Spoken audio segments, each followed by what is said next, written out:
Olá, eu sou a Yasmin Nóbrega, estou professora especialista em currículo de Sociologia e Filosofia e hoje estarei junto com meu colega trabalhando o tema das evidências nessa TPC.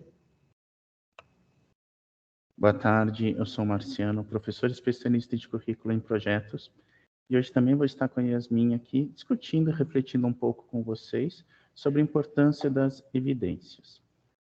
Então, nessa nossa pauta de hoje, nós estamos pensando, nós planejamos essa retomada para o quarto bimestre, já que já estamos praticamente em outubro, em vias de fim de ano, e da importância de relembrar alguns pontos para o bom andamento do bimestre.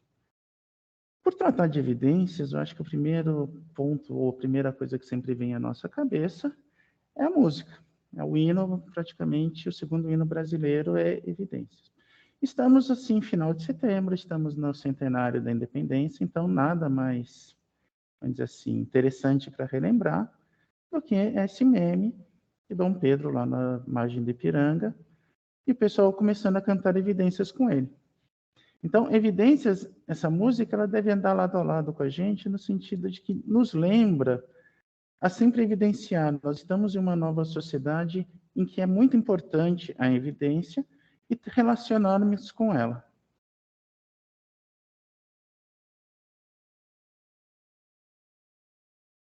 Para a gente pensar as influências, né, do contexto de pandemia, nós trouxemos essa imagem, também é um meme.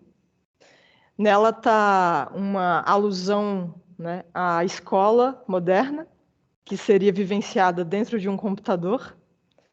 E há uma ironia aqui, um convite para vocês pensarem e refletirem sobre a escola que estamos vivendo e construindo atualmente. Que escola é essa? Ela cabe num computador? Ela cabe num celular? Quais as estratégias metodológicas que nós precisamos reinventar ou adaptar para dar conta da realidade que estamos vivenciando hoje em todas as nossas escolas estaduais da Diretoria Centro-Oeste?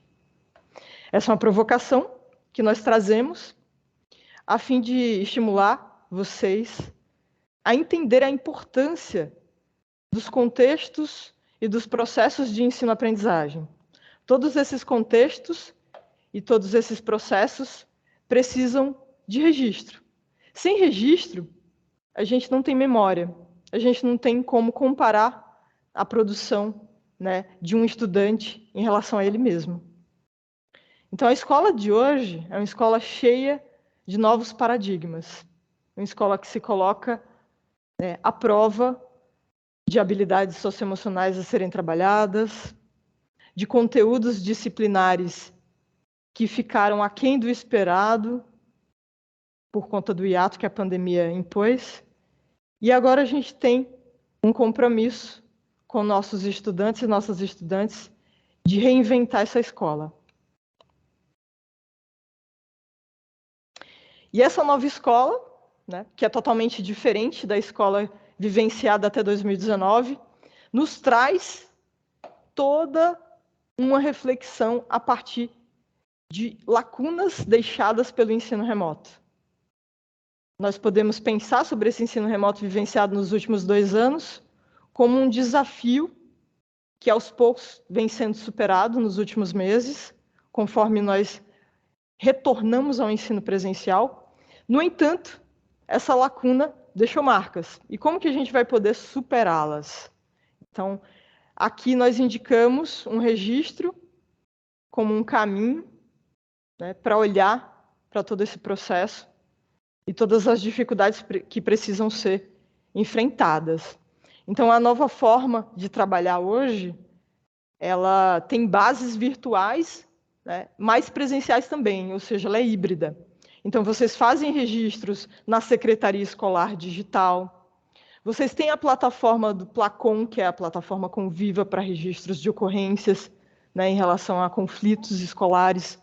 Vocês têm as avaliações de aprendizagem em processo sendo realizadas de forma digital e também as sequências digitais na plataforma CAED. Ou seja, ao mesmo tempo o estudante e a estudante estão na sala de aula, mas também podem usufruir de processos de ensino-aprendizagem em plataformas digitais.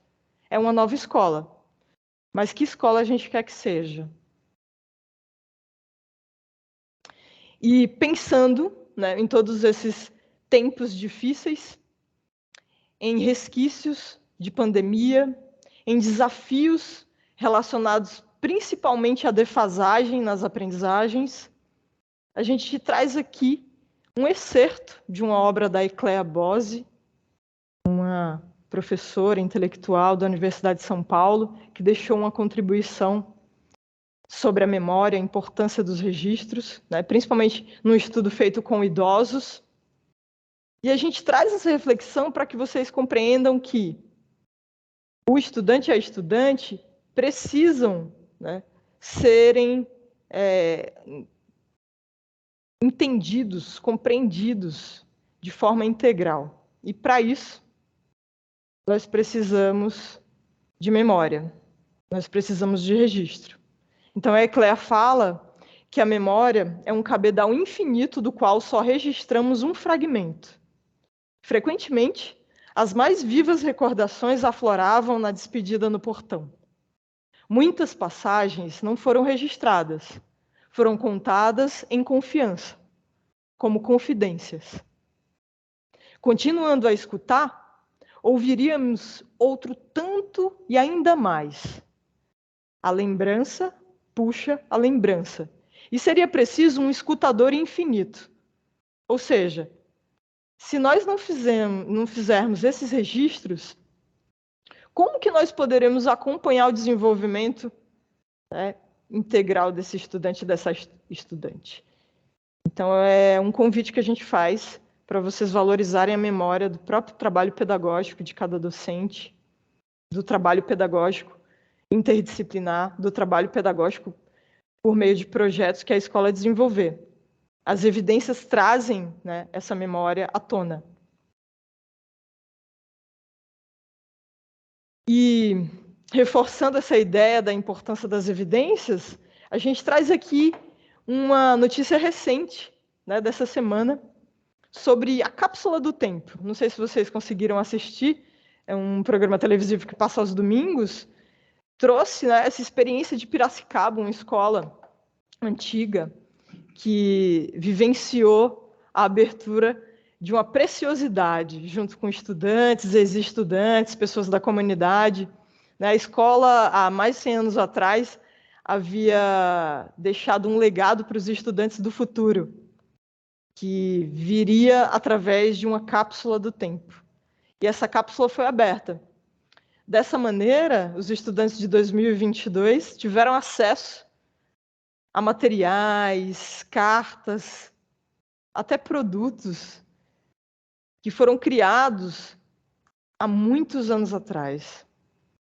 E a gente convida vocês, né, a, de repente, começarem a elaborar uma cápsula do tempo na escola de vocês, juntamente com a equipe, né, guardar esse legado de cada geração, de cada turma, e, numa proporção menor, olhar, né, para o desenvolvimento, para o ponto zero, onde o ano começa e o acolhimento é necessário para que o estudante se sinta integrado e a gente consiga olhar para essas fragilidades pedagógicas e encaminhar soluções pedagógicas também. Depois de 100 anos, um mistério foi desvendado hoje lá em Piracicaba. Uma cápsula do tempo criada pelos alunos da Escola Estadual Sul de Menuci em 1922 foi reaberta nessa quarta-feira de feriado. Quem vai contar essa história pra gente, todas as descobertas, é a equipe do repórter Paulo Gonçalves. A semana é de comemoração do bicentenário da independência na Escola Estadual Sul de Menuci, em Piracicaba. Um palácio do conhecimento, onde a própria construção é uma aula de arquitetura europeia. Aqui a história sobe pelas paredes. Legado da República, o colégio nasceu há 125 anos e esse prédio é de 1917. Pelos corredores circulavam estudantes da escola complementar, o ensino médio da época.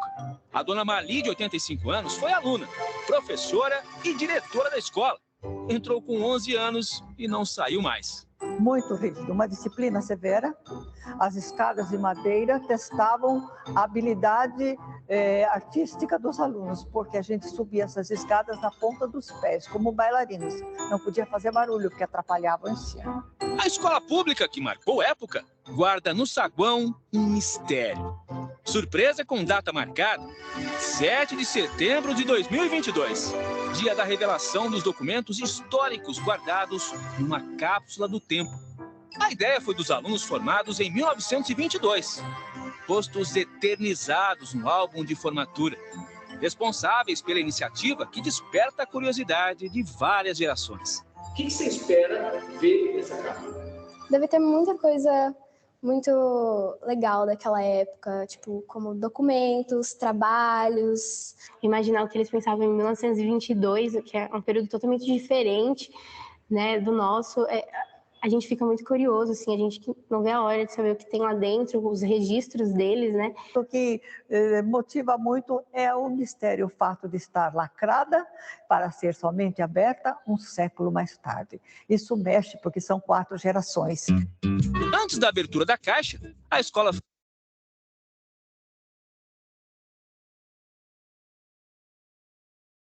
fez uma programação especial com os alunos.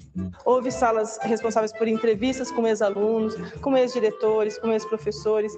Houve salas fazendo o mascote da cápsula e fazendo um concurso, o logo, e muitas atividades de exposição de fotos, de revisão, de conhecimento mesmo sobre a escola, sobre a história da escola, e pensando também o que foi 1922, cada uma das décadas, o que cada uma das décadas trouxe. 100 anos depois, o mistério está prestes a ser desvendado.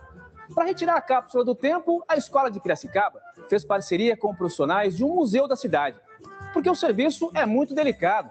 Ninguém sabe em que condições está o material.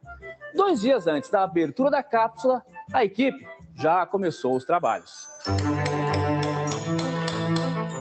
Além da placa de ferro, a cápsula do tempo estava protegida por uma camada de 8 centímetros de concreto.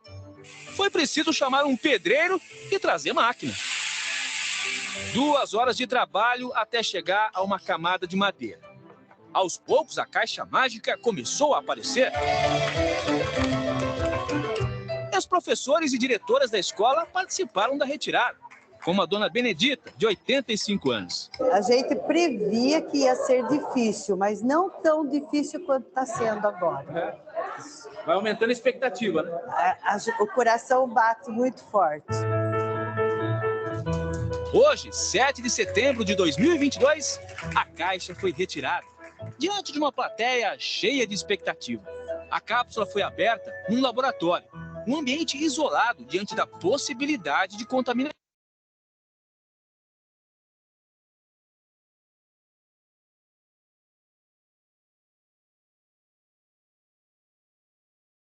Então a gente vai deixar esse gostinho de quero mais para vocês conferirem, né, o restante das imagens. E aqui um spoiler rápido sobre a matéria, que é uma receita anti-estresse que foi deixada pelos estudantes, as estudantes e os docentes e as docentes do passado. Uma receita anti-estresse, né, que falava sobre a expectativa dos estudantes do passado, dos professores do passado em relação ao futuro. Elas e eles acreditavam que hoje em dia estaríamos estressados e estressadas. Então, tem uma receita de um elixir. Enfim, olha que interessante. É um contato do presente com o passado. E, no tocante às evidências, nós precisamos ter esse olhar dimensionado para o futuro, o objetivo da aprendizagem, onde a gente quer que o estudante, a estudante chegue em termos de aprendizagem, e o presente, onde ele se encontra, sem esquecer o passado, esse passado recente, que diz respeito a contextos delicados de pandemia, onde os estudantes enfrentaram um ensino remoto sem condições adequadas de aprendizagem, e tudo isso se soma no contexto da sala de aula. Então, a gestão de sala de aula enfrenta hoje o desafio de lidar com todas essas dimensões humanas, as dimensões socioemocionais, as dimensões econômicas, as dimensões de aprendizagem curriculares, e, ao mesmo tempo, fazer registros. Trazer ao mundo, trazer para toda a escola, trazer para os demais estudantes, para os demais docentes, as evidências, os retratos, né, fidedignos de como tem sido esse processo, para que ajustes pedagógicos sejam possíveis. Então, a gente deixa essa mensagem para vocês, a importância desse registro dos processos de ensino-aprendizagem, não só como um procedimento burocrático, esvaziado de sentido, mas como um procedimento didático, que faz com que a gente tenha um olhar crítico sobre cada ação pedagógica desenvolvida em sala de aula. E agora, eu passo a palavra para o meu colega Marciano. Bom, então vamos lá. Só ligar a câmera aqui. Então vamos lá. Para a gente entender depois dessa sensibilização, todo esse aprofundamento, essa reflexão, nós como docentes, nós temos que estar atentos à questão das evidências. Então nós temos que estar atentos que o nosso trabalho, ele tenha um fim, ele esteja dentro das habilidades e competências, mas que nós também façamos registros desse trabalho. Nós precisamos ter sempre uma evidência, então essa palavra tem que ficar marcada, a musiquinha tem que ficar marcada, porque ela faz parte do nosso cotidiano, e nessa transição da escola que nós estamos vivendo, ela vai sendo cada vez mais importante. Então, nós trazemos aqui como exemplo a resolução 118 e a resolução 9, que elas falam do diário de sala. Então, como a gente já está carimbado de saber, já está um pouco careca de saber, agora a gente não tem mais um diário físico. Mas isso não nos desobriga de ter a evidência lançada no aplicativo da sede. Então, isso não é um capricho, essa ideia. Então, a gente precisa ter esse cuidado de ir, na medida do possível, dia a dia, aula a aula, ir marcando o nosso trabalho, primeiro, para a gente ter uma lembrança de que em pontos o nosso trabalho está, marcar as atividades, marcar as situações importantes. Isso vai ter um desenrolar à frente. Então, o bimestre, ele se desenrola a partir dessas evidências que o professor faz. Então, na 118, ela fala que o nosso diário de classe ele deve ser preenchido, que o CGP, o CGPG, eles têm essa necessidade de olhar, inclusive, se eles não olham, há uma certa... aplicar uma resolução, pode contemplar, pode ter, como é que se diz? Uma punição, não queria usar essa palavra, mas acho que é o que vem à mente, né? Então, há consequências quando a gente não usa a evidência. Agora, o diário de classe nem sempre vai funcionar, a secretaria digital nem sempre vai funcionar, e aí é importante a gente sempre ter esse contato com a coordenação, de que se não funciona, avisa a coordenação, faz um registro no papel que seja, para remediar isso. Então, a gente sabe que a internet tem esses problemas, mas ela não pode ser um impeditivo à nossa ação. Agora, aonde que é essa evidência, ou por que é importante que a gente sempre faça essa evidência? A resolução 53, no que fala da gestão pedagógica da escola, do que trata da gestão dessa aula, e tudo fala, olha, ela é importante, ela vai agir na análise de indicadores de desempenho, na frequência. Então, aqui está muito claro, por exemplo, a busca ativa. Para uma busca ativa eficiente, a evidência é importante. Então, estamos num quarto bimestre. O ano praticamente acabou. Então, vamos lembrar, nós temos Copa do Mundo, nós temos eleições, nós temos Saresp, nós temos AP, nós temos várias coisas que vão se desenrolar nesse semestre, que vai ser um semestre extremamente curto. A busca ativa é muito importante. E eu diria assim que, nesse momento, as evidências, nós usando a nosso favor, elas vão permitir, por exemplo, aquelas atividades de reposição de falta, aquelas atividades de reposição qualquer maneira que seja, saúde, sejam feitas agora. Então, um conselho para você que está em sala de aula agora é que já faça uso dessas evidências, já vá registrando tudo, já faça essa busca ativa para não correr no fim do ano. Então, a gente precisa que, vamos dizer assim, vamos facilitar a vida marcando essas evidências. Agora, a gente também não pode pensar que uma evidência é só uma burocracia a ser feita. Ela tem também um papel importante na vida do professor, que é o papel das boas práticas. É muito importante para o docente ele ter também, para ele, boas práticas que ele faz. Todos os professores têm capacidade, todos os professores elaboram boas práticas. O que não acontece? Essas boas práticas não vêm à tona. Então, em muitas situações, um professor tem uma boa prática interessante, mas ele não evidencia, ele não faz um registro, e ele não tem como compartilhar isso. Então, ele não tem como criar uma história, como criar uma memória e passar para frente. Então, por exemplo, o trabalho interdisciplinar, ele é um trabalho de boas práticas. Mas se eu não faço uma evidência da minha boa prática, como que eu posso, por exemplo, tratar ou começar a buscar um trabalho com outro professor? Então, ela perpassa por vários aspectos. Ela passa, por exemplo, pelo socioemocional também. Então, boas práticas, bons registros, uma boa convivência também são evidências. Evidência também não precisa ser uma evidência puramente restrita ao burocrático, ela também pode ser lúdica. Um bom exemplo dessa evidência lúdica é o Padlet. Então, por exemplo, quem não conhece, o Padlet é uma ferramenta em que permite que você vá alimentando com informações, com fotos, com situações, ao longo do ano.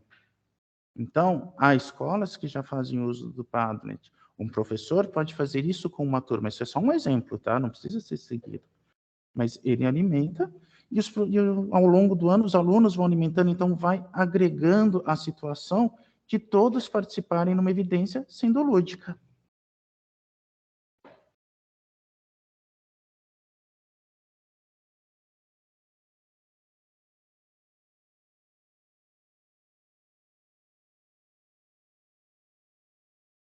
E reiterando a importância desses registros, né, a gente fala que a escola é um espaço de sociabilidade.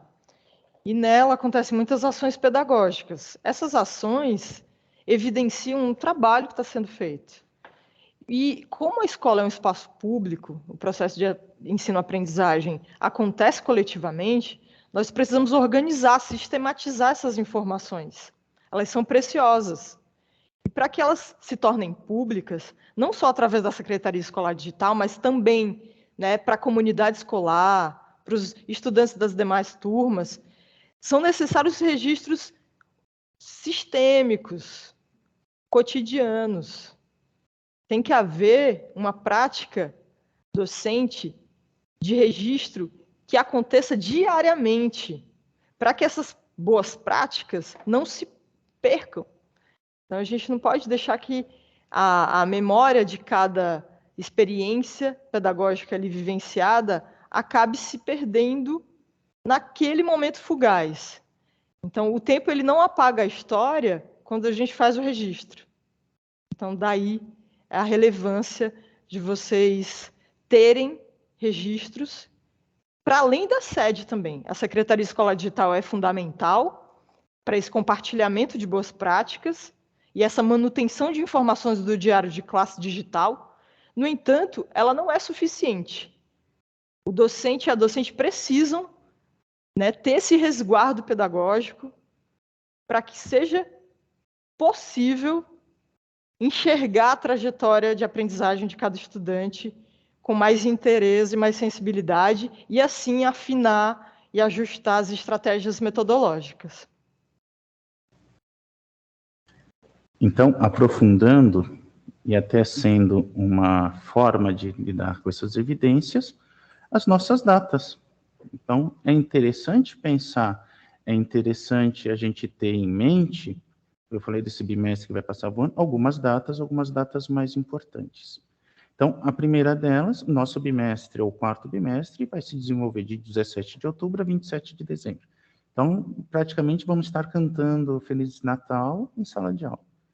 As reuniões de conselho, as reuniões de classe ano série, de 21 a 23 de dezembro. A AP, houve uma mudança na data dela, então ela vai ser de 24 de outubro a 25 de novembro.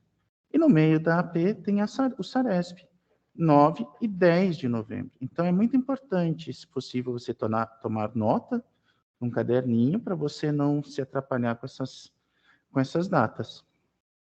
Agora, vamos pensar a mão na massa, né, Yasmin?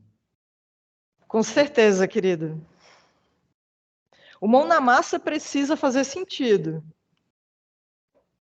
Então, o registro da mão na massa, a gente instigando, então, nós dois de humanas, eu de filosofia também, são propor reflexões, são propor pensamentos para você no seu dia, e pensando como tornar essas evidências mais factíveis na sua prática e na sua realidade.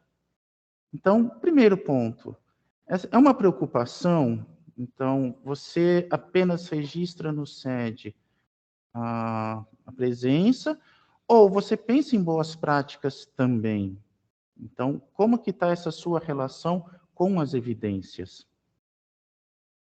Você, como docente, você já pensou que o seu trabalho merece ser evidenciado? Então, você já percebeu que o seu trabalho tem um valor e que vale a pena você dar esse valor ao seu trabalho e mostrar aos outros? Então, todos nós temos a capacidade de fazer bons trabalhos. E a gente começa esse bom trabalho quando a gente começa a evidenciar e a gente pensa, poxa, estou fazendo um bom trabalho, como eu estou feliz com o que eu estou desenvolvendo. Então, essa é a sua relação com esse seu desenvolvimento. E um terceiro ponto é, se você já fez essas boas práticas, por que você não evidenciou se você não o fez? Então, quantas boas práticas você pode pensar que você já perdeu por não ter feito essa evidência? Então, são essas provocações que eu queria fazer aqui. Algum comentário, Yasmin? Eu gostaria de pontuar, Marciano, que esse nosso mão na massa é um convite para vocês valorizarem o próprio trabalho que tem sido feito no dia a dia escolar. Então, como que você, como docente, está partilhando suas boas práticas? E, ao mesmo tempo, né, é um alerta para que vocês se preparem para os conselhos de classe série. Esses conselhos vão acontecer em meio a um turbilhão de acontecimentos sociais e políticos. Nós precisamos estar amparados por materiais e registros pedagógicos que nos permitam olhar para esse estudante, para essa estudante, e entender a sua defasagem ou seu avanço disciplinar. Né? Dependendo da disciplina, se você não tem um registro, como que você vai compreender, muitas vezes, a evasão do estudante? Às vezes o estudante apresenta uma dificuldade maior em determinada disciplina, e isso se arrasta durante o ano inteiro, e a gente deixa para o último momento tentar fazer uma busca ativa. Se vocês tiverem esse registro paulatino, vocês vão conseguir perceber que essa dificuldade, ela precisava ter sido observada antes, não foi, mas ainda há tempo. E que esse tempo não fique para o último minuto, o último segundo do ano. Então, esse é o nosso convite. Olhem para esses registros, organizem esses registros, de maneira que eles facilitem a realização dos conselhos de classe série, né, e deem suporte para uma eventual necessidade de busca ativa. Ou mesmo, né, que essas evidências tragam a realidade de recuperação continuada, porque cada estudante tem direito à recuperação continuada. E se essa recuperação não tem sido feita, a gente precisa rever nossas estratégias metodológicas e proporcionar experiências que consigam colaborar com a recuperação das aprendizagens. Então, a gente deixa um abraço. Eu passo a palavra para o meu querido Marciano. Só para fechar, então, para lembrar, a gente queria até cantar junto, mas eu não tenho voz para isso. Então, Em casa, a lição de casa também, ouçam evidências para marcar no subliminar de todo professor essa necessidade muito grande. Então, é algo que só faz bem a vocês, é algo que ajuda o trabalho de vocês, é algo que facilita o trabalho de cada um de nós, nesse grande grupo, nesse grande corpo que é uma unidade escolar. Então, estamos todos trabalhando juntos, e isso faz parte de cada um de nós. Então, para terminar também, nós deixamos aqui as referências que nós usamos, esperamos que tenham aproveitado bastante esse momento, foi uma alegria estar com vocês. Eu não sei se a Yasmin quer falar mais alguma coisa. Eu termino aqui então. Então, eu vou terminar como eu sempre termino em sala de aula, né? Se não há mais dúvidas, não tem mais angústias, perturbações na força ou no cosmo, muito obrigado pela atenção de todos vocês. Esperamos que tenham uma ótima semana, um ótimo trabalho. E em breve a gente se reencontra. Até logo. Até logo.